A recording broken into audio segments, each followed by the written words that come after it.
आप सबको छिंदवाड़ा संभालना है, मुझे प्रदेश संभालने दीजिए। आप चाहते हैं मैं यहाँ बन के रह जाऊँ तो मैं बन के रह जाता हूँ।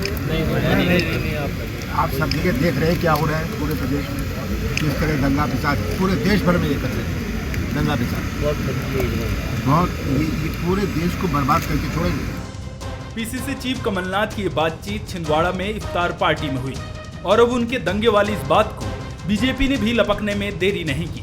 जाहिर है कि चुनावी साल है तो अल्पसंख्यकों को लुभाने की कोशिश कांग्रेस की तरफ से भी हो रही है और बीजेपी की तरफ से भी। हालांकि अब कमलनाथ के स्टेटमेंट ने कहीं न कहीं बीजेपी को बैठे बिठाए एक मौका दे दिया है, जिसके जरिए वो उन्हें घेर सके, और कुछ हुआ भी ऐसा ही।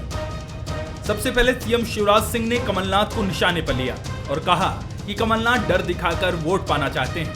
तो गृह मंत्री नरोत्तम मिश्रा ने आरोप लगाया कि कांग्रेस वोटों के लिए सांप्रदायिकता की राजनीति करती है। इससे उनकी कुटिलता जाहिर हो रही है। एक तरफ वो हनुमान भक्त होने का प्रचार करवाते हैं और दूसरी तरफ वो रोज अफ्तार में जाके दंगे फसाद की बात करके क्या कहना चाहते हैं कि इस नाम पे सबको इकट्ठा करके और उनके वोट प्राप्त करने वो रोज अफ्तार में गए थे। स्तरहीन और घटिया राजनीति, डर दिखाओ वोट पाओ। रोजेदारों के बीच बैठकर विषवमन करना, भय पैदा करना, अलगाव पैदा करना, ये कांग्रेस की एक परंपरा सी बनती जा रही है। दंगे फसाद की बात क्यों करना थी पवित्र धार्मिक कार्यक्रम के अंदर, लेकिन विभाजन की राजनीति कांग्रेस का एक पिछले चुनाव के पहले भी आपने देखा होगा, ऐसे ही अल्पसंख्यक समाज के बीच में बैठकर वो इस तरह की बात पिछले चुनाव पे भी कर रहे थे। आखिर कब तक कमलनाथ जी इस तरह की सांप्रदायिकता का विषवमन करेंगे? यूं तो अल्पसंख्यक वोट बैंक कांग्रेस का माना जाता है और इस वोट बैंक में सेंध लगाने के लिए बीजेपी कोई कोर कसर नहीं छोड़ रही। हालांकि कांग्रेस भी ये भली भांति समझ रही है। यही वजह है कि कमलनाथ पर सांप्रदायिकता की राजनीति के आरोपों पर कांग्रेस ने बीजेपी पर पलटवार किया है। क्योंकि अब चुनाव है, उन्हें फिर देश को और प्रदेश को हिंदुत्व की आड़ में हिंदू और मुसलमानों में बांटना है, इसलिए फिर ऐसी ओछी मानसिकता और ऐसे बयान जारी करते हैं। उसकी हमें कोई परवाह नहीं है। हम अपने संविधान के प्रति, अपने देश के प्रति, अपने धर्म के प्रति ईमानदारी से वफादार हैं और रहेंगे। धर्म और संप्रदाय राजनीति के प्रिय विषय माने जाते हैं। कई बार सियासत भी इन्हीं के चारों तरफ घूमती हुई नजर आती है। खैर, इफ्तार पार्टी में कमलनाथ के बयान और उस पर हो रही सियासत के मायने निकाले जाने लगे हैं। राजनीतिक पंडित तो इसे चुनावी साल में अल्पसंख्यकों को साधने की कोशिश भी बता रहे हैं। हालांकि अब दंगे फसाद और अल्पसंख्यकों पर केंद्रित हुई एमपी की सियासत कहां तक जोर पकड़ेगी, ये देखना भी दिलचस्प होगा।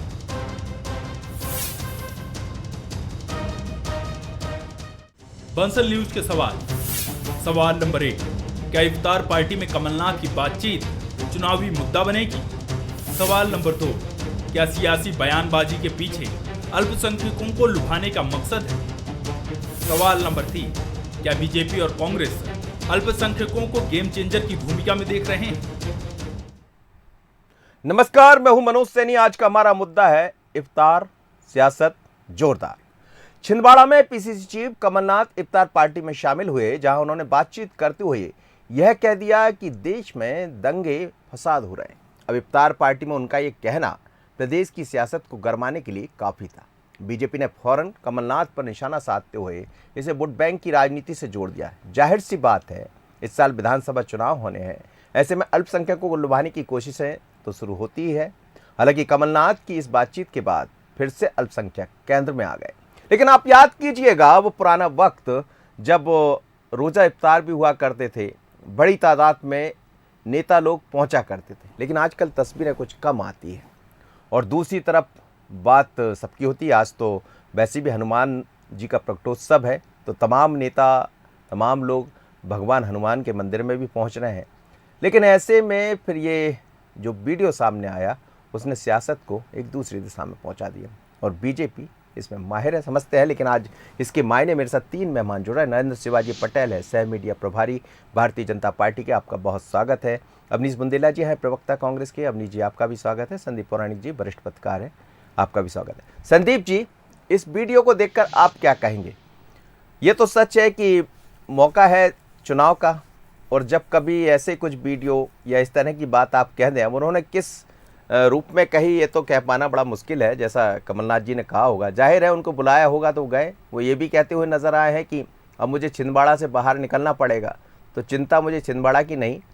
पर जो वो कह रहे हैं, जिन लफ्ज़ों का उन्होंने इस्तेमाल कर लिया, भले वो उन्होंने एक अलग अंदाज में कहा हो, पर कह तो गए और मौका तो दे दिया बीजेपी को। देखिए मनोज जी, कांग्रेस का स्टैंड हमेशा से ये रहा है कि बीजेपी, उनका इशारा भी बीजेपी की तरफ ही था कि दंगा फसाद में संरक्षण या यूं कहें कि उसके पीछे बीजेपी होती है। ये कोई नई बात नहीं है, मुझे ये लगता है, लेकिन मौसम चुनावी है और जब ऐसी बात होगी तो पोलराइजेशन की कोशिश तो होगी। कांग्रेस को सीधे तौर पर यह माना जाता है कि वो कहीं ना कहीं अल्पसंख्यकों के साथ खड़ी नजर आती है, और बीजेपी के बारे में ये कहा जाता है कि वो बहुसंख्यकों के साथ खड़ी रहती है। तो ये बंटवारे का मौका है राजनीतिक दल के। जैसा आपने कहा कि बीजेपी मौके को लपक लेती है, ये कमलनाथ का बयान ऐसे समय में आया है जो चुनाव की दहलीज पर आप खड़े हैं, बहुत ज़्यादा दूर नहीं है चुनाव। राजनेता को ऐसे बयान से बचना चाहिए, आपका मूड कोई भी हो, लेकिन अब बात जब एक वर्ग के साथ बैठ के दूसरे जो बहुसंख्यक वर्ग है उससे जोड़ के कोई बात कहते हैं तो उसके राजनीतिक मायने निकाले जाते हैं। और बीजेपी जो सामने राजनीतिक दल है, स्वाभाविक सी बात है वो तो राजनीतिक मायने खोजेगी, और कोशिश भी यही होगी कि आपको ये बताया जाए कि आप अल्पसंख्यक परस्त हैं, आपकी राजनीति या कांग्रेस की राजनीति अल्पसंख्यकों के साथ है। दूसरी तरफ बीजेपी है, तो बीजेपी ने उसी तरह के हमले शुरू किए हैं, और मुझे लगता है कि कमलनाथ का ये एक बयान सामने आया है। मनोज जी, हो सकता है पुराने बयान भी सामने आने का सिलसिला आ जाए। कमलनाथ जी के कुछ बयान ऐसे हैं जो मुस्लिमों की बैठक के साथ हैं, मुस्लिम वोट बैंक से जुड़े हुए बयान हैं, वो भी आने वाले समय में सामने आ जाएं तो मुझे अचरज नहीं होगा, क्योंकि मुझे तो याद आता है, आपको भी याद होगा कि रोजा इफ्तार की पार्टियां होती थी। पार्टियां नहीं कहूँगा, ये इसको जो भी कहते हैं वो होता था, मेल मुलाकात होती थी, सभी लोग जाते थे और बहुत सारी फोटोएं, बहुत सारे वीडियो आते थे। हालांकि आजकल कुछ कम आने लगे। देखिए मनोज जी, अब कोई टोपी लगाने से परहेज करता है, कोई रोजा इफ्तार में जाने से परहेज करता है। ये राजनीति का तकाजा है। मुझे ये लगता है कि वोट से हटके समाज होना चाहिए। कोई भी राजनीतिक दल हो, कोई भी राजनेता हो, उसे ये कोशिश करनी चाहिए कि सामाजिक सौहार्द बना रहे समाज में। लेकिन कोशिशें आज होती हैं वोट पाने की। वोट की जो राजनीति है वो बंटवारा करती है, और मुझे लगता है कि मध्य प्रदेश के 2023 के चुनाव की शुरुआत बंटवारे के जरिए या वोट के बंटवारे के लिए शुरू हो गई है। नरोत्तम मिश्रा जी का आपको एक और बयान सुनना होगा, जो आज वो कह रहे थे अभी कि पिछले चुनाव में भी ऐसा हुआ था, चुनाव से पहले ऐसा हुआ था। तो आप ये मान के चलिए कि तैयारी बीजेपी, मतलब आपने जिस दूसरे वीडियो की आप बात कर रहे हैं उसकी तरफ उन्होंने इशारा कर दिया। जी जी जी जी बिल्कुल। अवनीश बुंदेला जी, क्या चूक कर गए? देखिए, कमलनाथ जी कभी भी कोई बनावटी बात नहीं करते हैं, और जहाँ तक रोज़ा इफ्तार की बात है तो कमलनाथ जी पहली बार नहीं, सदैव सालों से रोज़ा इफ्तार में जाते आए हैं।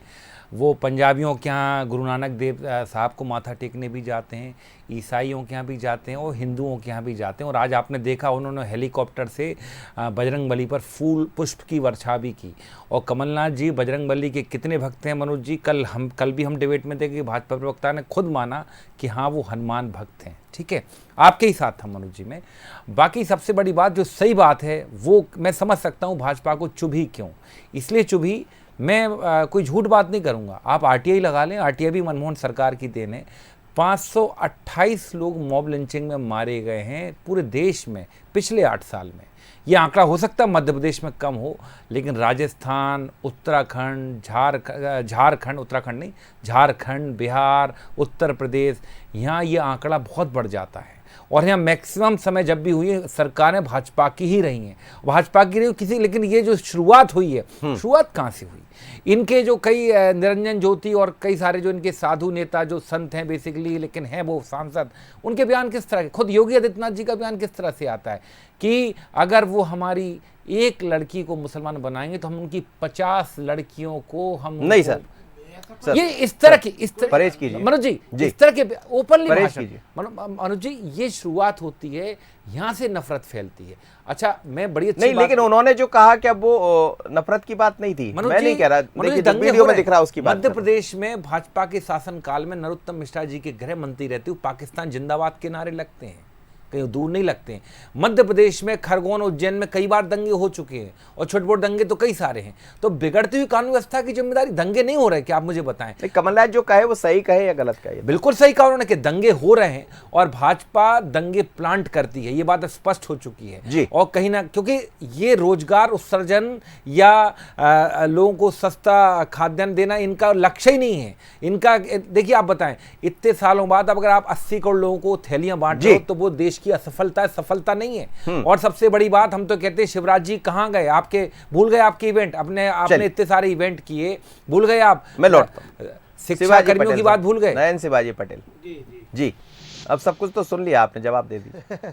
देखिए मनोज जी, मैं समझता हूँ कि अवनीश बुंदेला जी बहुत अच्छे व्यक्ति हैं, बहुत अच्छे प्रवक्ता भी हैं, भाषा पे, शैली पे उनका बड़ा कमांड है, बड़ा अच्छा बोलते हैं।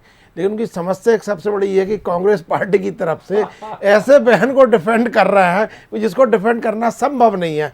क्योंकि कमलनाथ जी ये जो पहले आपके नहीं, आपके तो सबसे बड़े नेता जो आज आपका स्थापना दिवस पर संबोधित कर रहे थे, नरेंद्र मोदी जी, उन्होंने तो कह भी दिया, राम काज कीने बिनु मोहि कहाँ विश्राम। बिल्कुल बिल्कुल उन्होंने कह दिया। तो आपका आज पूरा मोदी साहब का जब हनुमान जी की बात कर रहे थे, समझेंगे तो समझ आ रहा था उससे। जी बिल्कुल साफ, बिल्कुल मनोज जी, जिस तरह से उन्होंने हनुमान जी का भी कहा कि भारतीय जनता पार्टी तो स्वयं हनुमान के रूप में है, जहां उसको नरमी करनी चाहिए वहां नरमी करती है। जहां पर जैसे हनुमान जी थे, यदि उनको राक्षसों से सामना होता था तो बहुत कठोरता से भी हनुमान जी मुकाबला करते थे, उसका उन्होंने संदर्भ दिया था। आपको बहुत तो आज आपने गर्मी कर दी एक बयान को देखकर। ना देखिए, ये जो बयान, ये तो गलती हुई है कमलनाथ जी से। अब कमलनाथ जी ने सोचा था मैं मुस्लिमों के बीच में बोल रहा हूँ, ये बात बाहर नहीं जाएगी, और इसलिए उन्होंने लगातार ऐसे पहले भी वीडियो आए हैं। अब गलती आप करो और ठीक रहा, हमारे सिर फोड़ो, ये ठीक नहीं है कि मुसलमानों के बीच में जाएंगे मुसलमानों की बात करेंगे, हिंदुओं के बीच में जाएंगे तो उनकी बात करेंगे, दूसरे समुदाय पंथ जहाँ जाएंगे उसकी बात करेंगे, दूसरे के बारे में गलत बोले। देखिए, उनकी बात करें तो वहां तक भी ठीक है, लेकिन दूसरे के बारे में गलत करेंगे। कमलनाथ जी को मैं चुनौती देता हूँ कि स्पष्ट करें ना, कौन दंगे करते हैं। अच्छा, जहां दंगे हुए, एक बात और मैं स्पष्ट करना चाहता हूँ। अभी अवनीश जी ने नाम गिनाते गिनाते बड़ा अच्छा किया कि राजस्थान का नाम भी उन्होंने लिया है और बिहार का नाम भी लिया है। पश्चिम बंगाल का, केवल पश्चिम बंगाल का नाम लेना भूल गए हैं, जो अभी हाल में देश में दंगे पश्चिम बंगाल का नाम भी ले लेते हैं। हाल में दंगे हो रहे हैं वो पश्चिम बंगाल में हुए, बिहार में हुए, राजस्थान में हुए।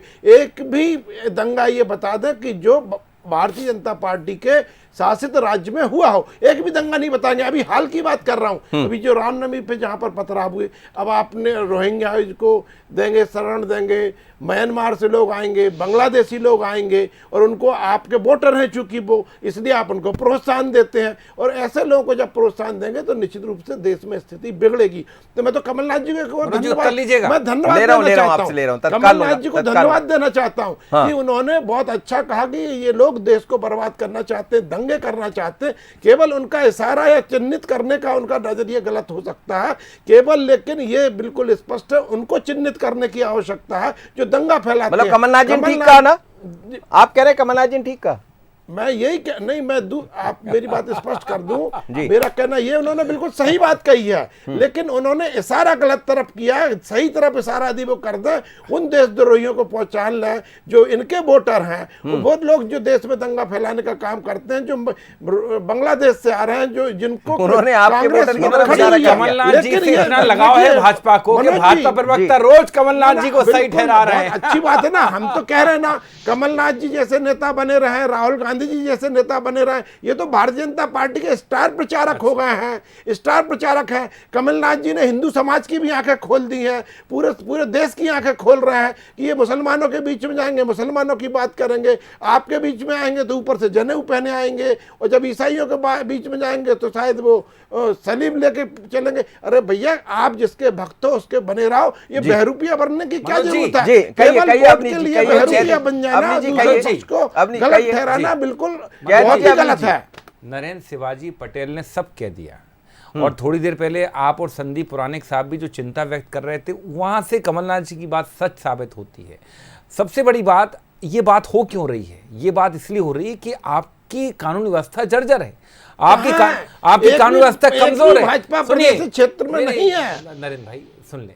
और सबसे बड़ी बात आप ये देखें, ये बात इसलिए हो रही है कि अभी इन्होंने बेरोजगार महापंचायत की और शिक्षा कर्मी वर्ग मांग कर रहा है कि हमारे 1.25 लाख पद खाली हैं, 24,000 बैकलॉग के पद खाली, आप उनकी भर्ती कर दीजिए। 51,000 भर्ती 2011 से आपने भर्तियां नहीं की वर्ग 3 की, तो वो मांग कर रहा है। आपने महापंचायत कर ली, बड़ा सा इवेंट कर लिया, लेकिन नियुक्ति किसको दी आपने? अरे आपने कमलनाथ जी कहाँ अरे नहीं, कमलनाथ जी यही दंगों तो की बातें कर रहे हैं।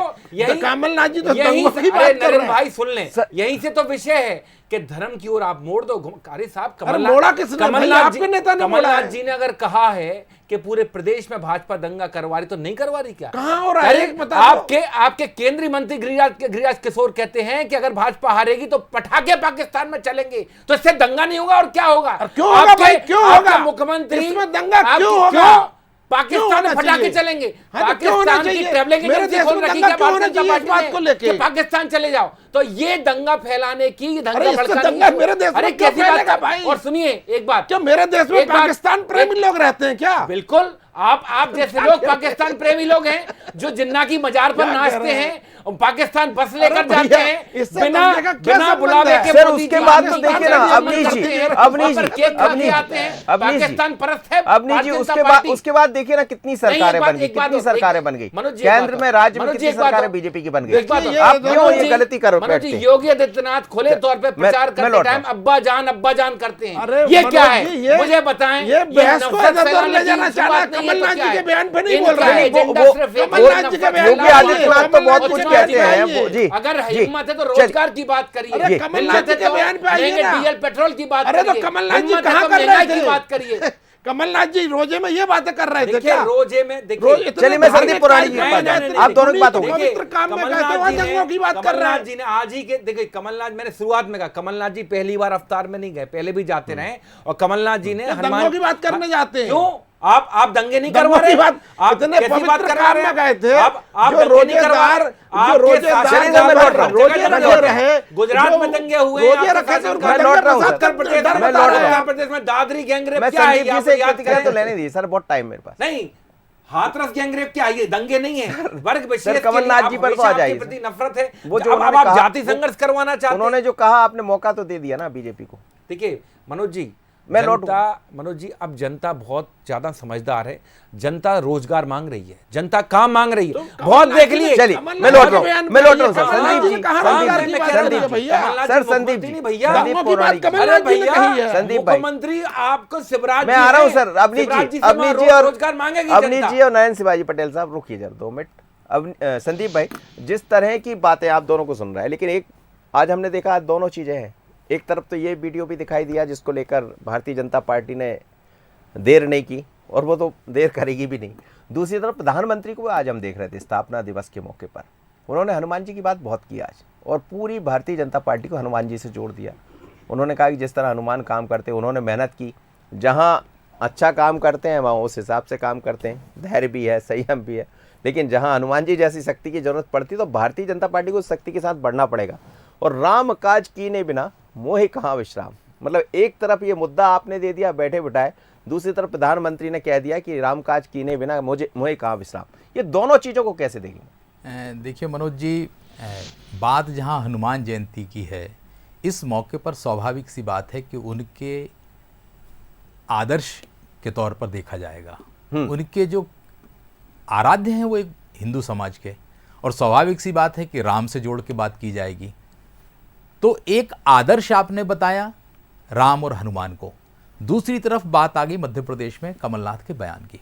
स्वाभाविक सी बात है आज हिंदू समाज के लोग एक रंग में रंगे हुए हैं मनोज जी।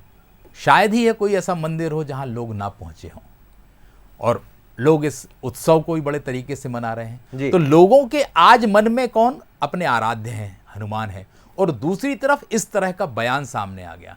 मैं ये मानता हूं कि राजनेताओं को कम से कम, चाहे कमलनाथ जी या कोई भी राजनेता हो, इस तरह के बयान से बचना चाहिए। मतलब समय की नजाकत आप जिसका कह रहे हैं। मैं वही कह रहा हूं आपसे कि ये समय क्या है, चुनाव का है। एक तो चुनाव का मौसम है और दूसरी तरफ मौका क्या था, हनुमान जयंती का। और उस समय आपका बयान कैसा आ गया, एक अल्पसंख्यक वर्ग के साथ खड़े होने का नजर आया है वो बयान।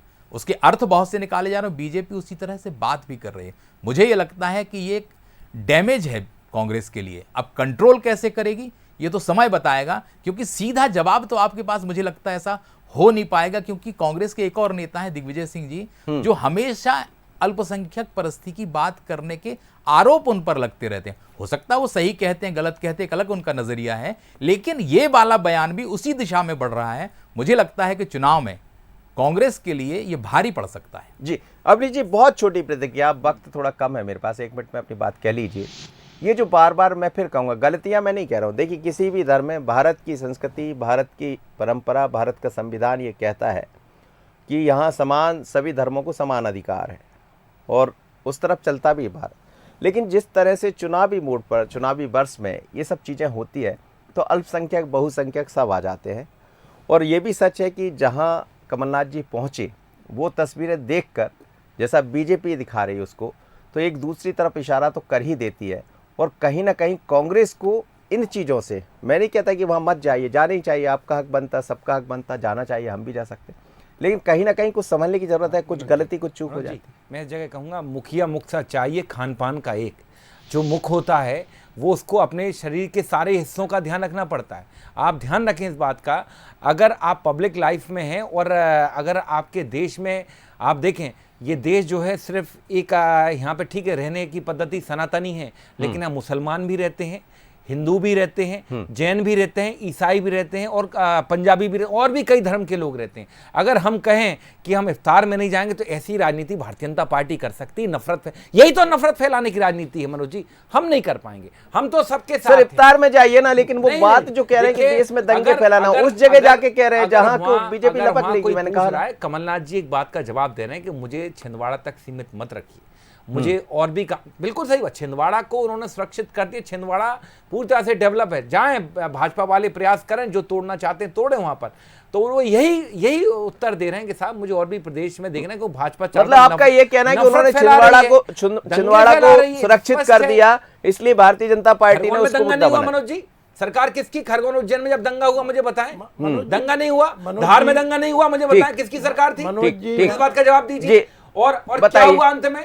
जी बताइए। जी मनोज जी, मैंने पहले भी कहा कि भारतीय जनता पार्टी तो देखिए सर्वे भवन्तु सुखिनः सर्वे सन्तु निरामया के मंत्र पर भरोसा करने वाली पार्टी है। सबका साथ, सबका विकास, सबका विश्वास और सबका प्रयास, इसको लेके भारतीय जनता पार्टी। अच्छा, वहां जाने में आपको कोई परहेज नहीं? नहीं, बिल्कुल मनोज जी, मेरी बात सुन लीजिए ना। यदि कोई मुस्लिम भाई बुलाता, किसी मुस्लिम भाई के घर पर रोजा अफ्तार होता, हमें बुलाते तो हम जाते, कोई उसमें कोई ऐतराज नहीं है। आपका वीडियो कब आएगा जाने वाला? लेकिन हमारी अपनी संस्कृति है, सुन लीजिए। आपका वीडियो कब आएगा जाने वाला? सार्वजनिक रूप से, अरे हम सार्वजनिक रूप से कह रहे हैं ना, सार्वजनिक रूप से कह रहा हूं मैं, भाई हमें जाने में कोई ऐतराज नहीं है, सुन लीजिए।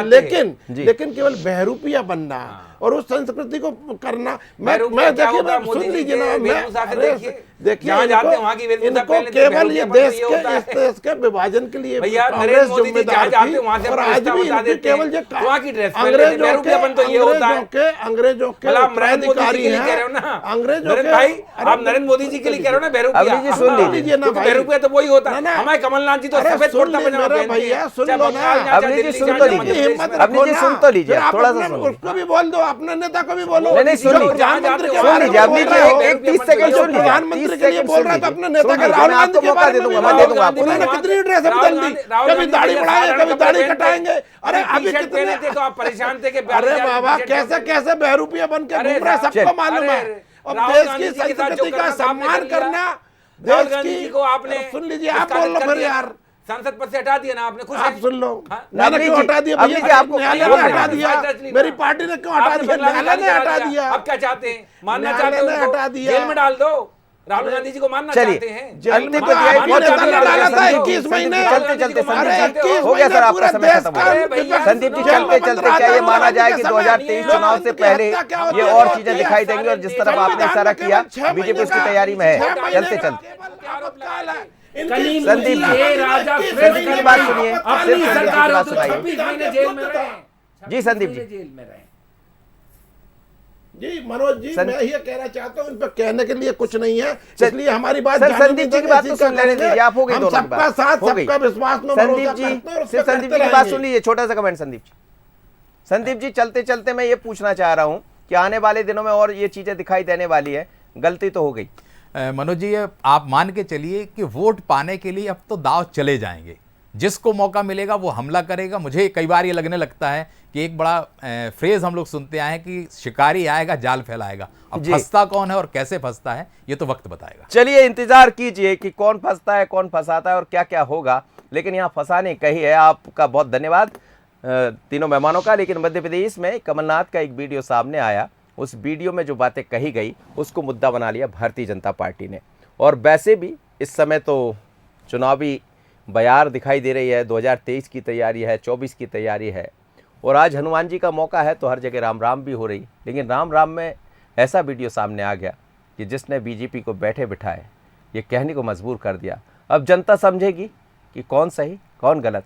इफ्तार सियासत जोरदार। इतना ही, मुझे दीजिए इजाजत। आगे देखिए छत्तीसगढ़ आज का मुद्दा, दोहरी चुनौती क्या होगी रणनीति। नमस्कार।